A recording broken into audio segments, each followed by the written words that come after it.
નમસ્કાર મિત્રો, હું doctor Babulal Patel, veterinary doctor. મારી આ યુટ્યુબ ચેનલ ડૉક્ટર બાબુમાં સર્વેનું સ્વાગત છે. મિત્રો, આજનો મારો વિડીયોનો વિષય છે common poisonings in cattle and buffalo, their source of origin, symptoms and treatment.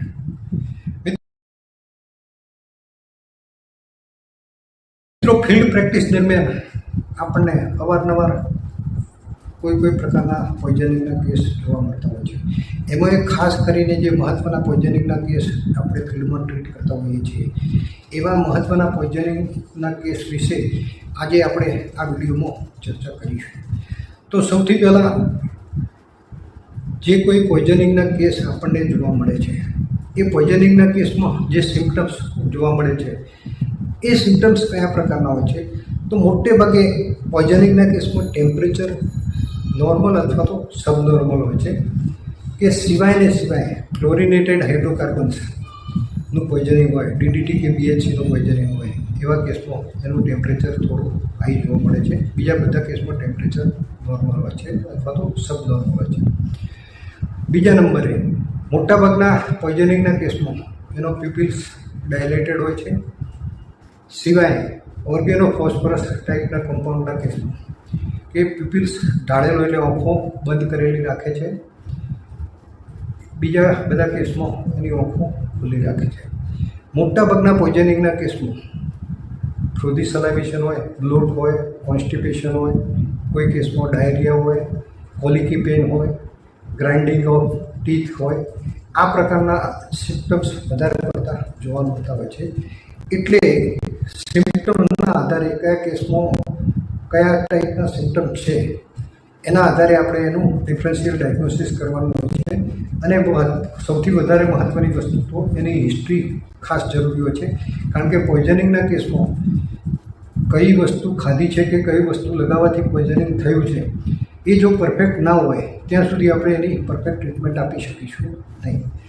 હવે પોઈઝનિંગની ટ્રીટમેન્ટ આપવાની થાય ત્યારે એક ચોક્કસ એના પ્રિન્સિપલ્સ આપણે યાદ રાખી દઈએ કે જે વસ્તુનું કે ખોરાક ખવડાવવાથી એનું પોઈઝનિંગ થયું હોય, દાખલા તરીકે બધા પશુઓને આપણે કાચી જુવાર ખવડાવી હોય અને એમાંથી અમુક પશુઓને પોઈઝનિંગ થયું હોય, તો એ જે ફૂડ મટીરિયલ છે એ તાત્કાલિક ધોરણે બીજા પશુઓના આગળ જે આપણે નીરેલું હોય એ પણ આપણે ત્યાંથી હટાવી લેવું જોઈએ. બીજા પશુઓએ જે ફૂડ મટીરિયલ ખાધું હોય એ ફૂડ મટીરિયલ આપણે એલિમેન્ટરી ટ્રેકમાંથી પણ એનો ઝડપી નિકાલ થાય એવી કોશિશ કરવી જોઈએ કે એવું સપ્લિમેન્ટ આપણે એને આપવાનું થાય. બીજા નંબરે જો બોડી ઉપર કોઈ એવું મેડિસિન કે ડ્રગ એપ્લાય કરી હોય, દાખલા તરીકે એન્ટોપેરાસાઇટ માટે ઘણી વખતે લોકો DDT કે BHC કે એવો પાવડર પણ નાખતા હોય છે અને એના લીધે પોઈઝનિંગ થતું હોય છે. તો જે કોઈ દવા આપણે એની બોડી ઉપર એપ્લાય કરી હોય, એ દવા બિલકુલ ચોખ્ખા પાણીથી અથવા તો સાબુવાળા પાણીથી બિલકુલ સાફ કરી દેવી જોઈએ. પછી છેલ્લા તબક્કે કે પોઈઝનિંગના જે કંઈ સિમ્ટમ્સ હોય એ સિમ્ટમ્સના આધારે સિમ્પ્ટોમેટિક ટ્રીટમેન્ટ ખાસ કરવાની. ફિલ્ડમાં મેં ઘણા કેસમાં એવું પણ જોયેલું છે, ઘણા મિત્રો ખાલી બી બાઇટનો કેસ હોય એટલે ભમરા કરડ્યા હોય એ કેસમાં એટ્રોપિન સલ્ફેટ ઇન્જેક્શન આપીને પડે છે. પરંતુ મિત્રો, જે કોઈ ડ્રગ આપણે આપીએ છીએ એની મોડ ઓફ એક્શન આપણને ખબર હોવી જોઈએ. એટ્રોપિન સલ્ફેટનું કામ શું છે કે સલાઇવેશન અને જે ઇન્ટેસ્ટાઇનની અંદર જે ફ્લુઇડ ડિસ્ચાર્જ થતું હોય છે એ રોકી લે છે. એટલે એન્ટીસાયલેટિક છે. એટલે જે કેસમાં સિવિયર સલાઇવેશન થતું હોય એવા કેસમાં જ એટ્રોપિન સલ્ફેટ આપવાનું થાય. બાકી જે કેસમાં માનો કે કોલિકી પેન હોય તો પેઇન કિલર તરીકે આપણે બેરાલ્ગન ઇન્જેક્શન આપી શકીએ. એન્ટીહિસ્ટામિનિક તરીકે એવી મોટાભાગના કેસમાં દરેકમાં આપી શકીએ. ટોક્સિન એટલે કે પોઈઝન ડાયલ્યુટ કરવા માટે જે કેસમાં જરૂર હોય એ કેસમાં આપણે ડેક્સ્ટ્રોઝ આપી શકીએ. કોન્સ્ટિપેશન ટાઈપનું હોય તો એ કેસમાં આપણે કેલ્શિયમ આપી શકીએ. જો નર્વાઇન સિમ્ટમ્સ હોય, નર્વાઇન ઇનકોર્ડિનેશન રહેતું હોય કે સ્ટેગરિંગ હોય તો એ કેસમાં આપણે નર્વાઇન ટોનિક આપી શકીએ. એટલે ટૂંકમાં મિત્રો, પોઈઝનિંગની ટ્રીટમેન્ટ સિમ્પ્ટોમેટિક કરવાની થાય. કયું પોઈઝન છે જો આપણને ખબર ના હોય તો બેટર છે કે એના જે કંઈ સિમ્ટમ્સ છે એ સિમ્ટમ્સના આધારે આપણે ટ્રીટમેન્ટ કરવાની થાય. હવે મિત્રો, જે ફિલ્ડમાં આપણને જે પોઈઝનિંગના કેસ જોવા મળે છે, તો એ કેસમાં આપણે એક કેસ વાઇઝ એની ચર્ચા કરીએ. તો સૌથી પહેલું સાયનાઇડ પોઈઝનિંગ. તો સાયનાઇડ પોઈઝનિંગ શેમાંથી થાય છે કે કાચી જુવાર, જે નિગલ આવ્યા પહેલાંની જે જુવાર જ્યારે આપણે ખવડાવીએ તો એ કેસમાં સાયનાઇડ પોઈઝનિંગ થતું હોય છે. તો સાયનાઇડ પોઈઝનિંગના સિમ્ટમ્સ હોય તો એમાં ડિસ્પનિયા એટલે શ્વાસ લેવામાં તકલીફ પડે છે, બ્લોડ થઈ જાય છે, ઘણી વખતે કન્વલ્ઝન પણ જોવા મળે છે, પ્યુપિલ્સ એના ડાયલેટેડ હોય છે, અને ખાસ અગત્યનું સિમ્ટમ છે એનું બ્લડ જે છે એ એકદમ બ્રાઇટ રેડ થઈ જતું હોય છે. તો આ કેસમાં ટ્રીટમેન્ટ તરીકે આપણે એને ડેક્સ્ટ્રોઝ આપીએ. બીજા નંબરે એન્ટીહિસ્ટામિનિક તરીકે એવિલ આપીએ, અને એન્ટીડોટ તરીકે સોડિયમ નાઇટ્રાઇટ 3 ગ્રામ અને સોડિયમ થાયોસલ્ફેટ 5 ગ્રામ ડેક્સ્ટ્રોઝની અંદર આઈવી આપવાનું થાય. સપોર્ટિવમાં આપણે સીબીજી આપીએ, અને દર કલાકે સોડિયમ થાયોસલ્ફેટ પાવડર ઓરલી 50 ગ્રામ જેટલો પાવડર ચાલુ રાખવાનો થાય. જે કેસમાં જરૂર પડે તો 4-6 કલાક પછી પેરેન્ટલ થેરાપી એટલે આઈવી ફ્લુઇડ પણ આપણે રિપીટ કરી શકીએ. હવે બીજા નંબરે જોઈએ તો યુરિયા પોઈઝનિંગ. તો યુરિયા પોઈઝનિંગ તો યુરિયા ખાતર ખાવાથી થતું હોય છે, અને એ કેસમાં સિવિયર કોન્સ્ટિપેશન થાય છે, સિવિયર કોલિકી પેન થાય છે. એના લીધે ગ્રાઇન્ડિંગ ઓફ ટીથ, પશુ દાંત કચકચાવતું હોય છે, ટ્રેમર્સ એટલે ધ્રુજારી આવતી હોય સ્નાયુઓમાં, પછી સ્ટ્રગલિંગ કરતું હોય, પછી એકદમ અનકમ્ફર્ટ થઈ ગયું હોય એટલે વારે ઘડીએ આગું પાછું થાય, પટકાતું હોય, આવી બધી કન્ડિશન જોવા મળતી હોય છે. અને ક્રોનિક કેસમાં કોન્સ્ટિપેશન પણ થઈ જતું હોય છે. એટલે આ કેસમાં ટ્રીટમેન્ટ તરીકે આપણે નોર્મલ સલાઇન બોટલ, એન્ટીહિસ્ટામિનિક તરીકે એવી ઇન્જેક્શન સીબીજી, પેઇન કોલિક પેઇન માટે ઇન્જેક્શન બેરાલગન આપી શકીએ. હવે જે કેસમાં સિવિયર કોન્સ્ટિપેશન હોય એટલે જસ્ટ લાઇક આલ્કલોસિસ, ફિસીસ પણ એનાનું હાર્ડ થઈ જાય, એટલે એ કેસમાં આપણે ઘરગથ્થુ ઉપચાર તરીકે ખાટી છાશ અને એની અંદર થોડું મીઠું નાખીને એ આપણે ઓરલી અથવા તો ઇન્ટ્રારોમિનલી આપી શકીએ. હવે ત્રીજી કન્ડિશન છે કે નાઇટ્રાઇટ એન્ડ નાઇટ્રેટ પોઈઝનિંગ. આ પોઈઝનિંગ મોટે ભાગે એમોનિયમ સલ્ફેટવાળું જે ખાતર હોય, એમોનિયમ નાઇટ્રેટવાળું જે ખાતર હોય, એ ખાતર જે ખેતરમાં નાખેલું હોય, એ ખેતરમાં જે ઘાસ ઉગેલું હોય, એ વધુ પડતું ખાતર નાખેલું હોય, એ ખાતરના લીધે એના રેસિડ્યુઅલ્સ એના ઘાસમાં આવતા હોય છે, અને એના લીધે નાઇટ્રેટ કે નાઇટ્રાઇટ પોઈઝનિંગ થતું હોય છે. એ કેસમાં સિવિયર મસલ ટ્રેમર્સ જોવા મળતા હોય છે, અને ડિસ્પનિયા જોવા મળતું હોય છે. તો આવા કેસમાં મસલ રિલેક્સન તરીકે જેલેજીના આપી શકીએ, અથવા તો પેન્ટોબાર્બિટોલ સોડિયમ એનેસ્થેટિક તરીકે આપવાનું થાય. એનો આઈડિયલ એન્ટીડોટ મિથિલિન બ્લુ છે. તો ડેક્સ્ટ્રોઝની અંદર આપણે 1-2% મિથિલિન બ્લુ હોય તો 4 થી 15 મિલીગ્રામ પર કિલોગ્રામ બોડી વેઇટના ડોઝ રેટ પ્રમાણે ડેક્સ્ટ્રોઝમાં સ્લોલી મિથિલિન બ્લુ આપી શકાય. હવે કેસ્ટર પોઈઝનિંગ એટલે દિવેલા. જે પશુએ રખડતા પશુ હોય અને અથવા તો ઘેર બાંધેલું હોય અને કોઈ સંજોગોમાં દિવેલા ખાઈ ગયા હોય, અથવા તો દિવેલાના પાન એને ખવડાવ્યા હોય, તો એ સંજોગોમાં એને કેસ્ટર પોઈઝનિંગ થતું હોય છે. તો કેસ્ટર પોઈઝનિંગના કેસમાં મસલ ટ્રેમર્સ આવે છે, પશુને ધ્રુજારી આવે, ઠંડી લાગે એમ પશુ ઠંડી લગાડીને પટકાઈને બેસી જતું હોય છે.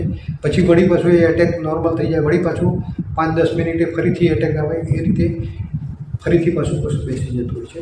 તો આ કેસમાં આપણે સ્લોલી સીબીજી અડધો બોટલ આપી શકીએ, અને ઇન્જેક્શન એવિલ 10 ml આપી શકીએ. હવે ઓક્ઝેલેટ પોઈઝનિંગ. તો જે ઘાસમાં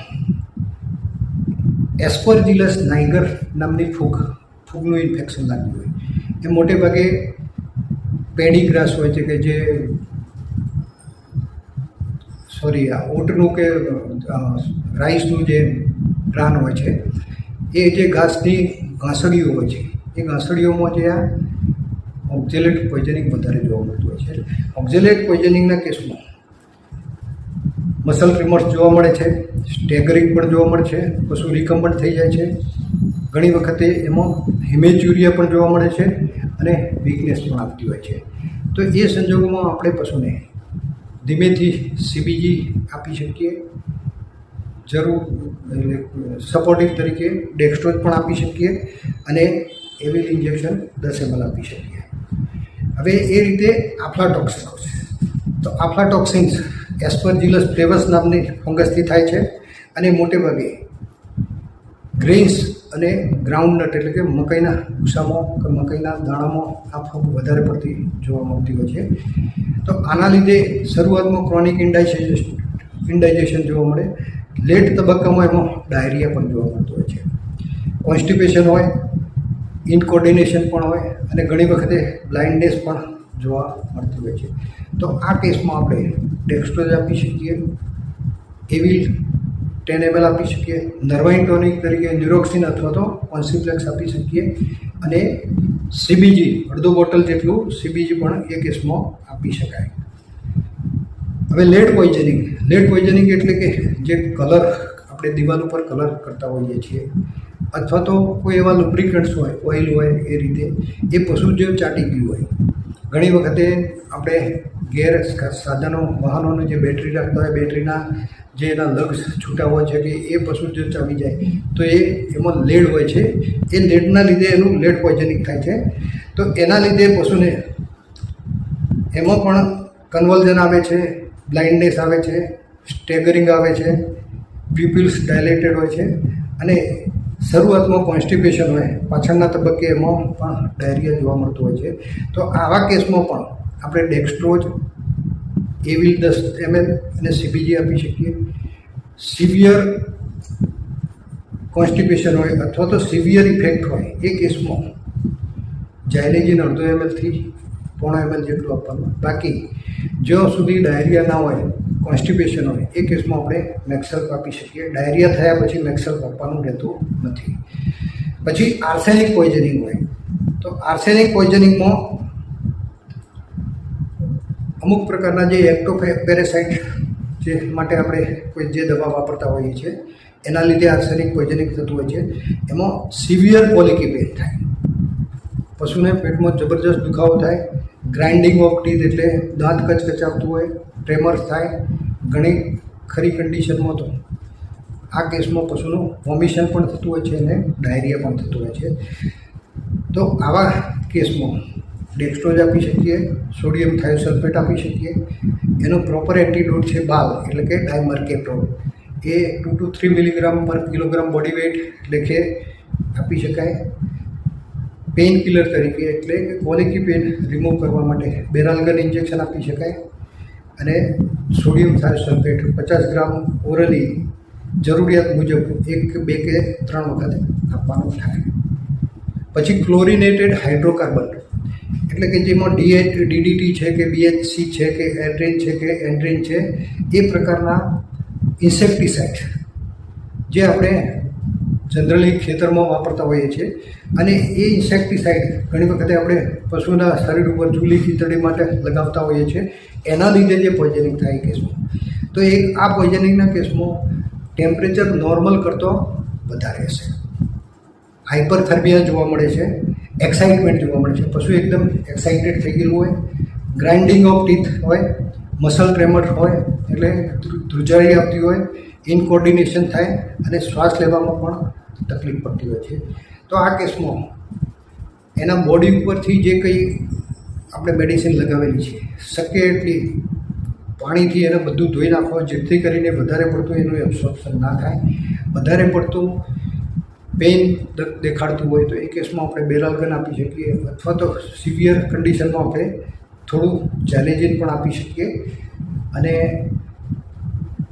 એક વધારે પડતી સિવિયર કન્ડિશન હોય તો એનેસ્થેટાઇઝ કરવું પડે પશુને, તો ફેન્ટોબાર્બિટોલ સોડિયમથી આપણે એને એનેસ્થેટાઇઝ પણ કરી શકીએ.